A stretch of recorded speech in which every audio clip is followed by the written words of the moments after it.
Hello, good morning guys. So ako nga pala si Upline Crisel, former OFW sa Taiwan. So doing AIM Global, may car na ako dito ko na-save. So nakakatuwa kasi dito may kasama ako. Ngayon maglalabas din siya ng bagong-bagong car niya, grabe.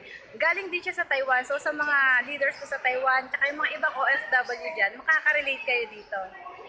Hi, good morning. Ako nga po pala si Aiza at sobrang idol na idol ko itong upline niyo si Up Cristel. Actually, sa kanya ako humingi ng mga tips, advices about sa business.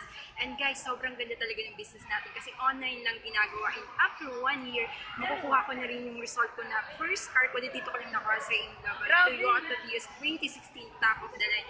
And guys, dati rin akong OFW.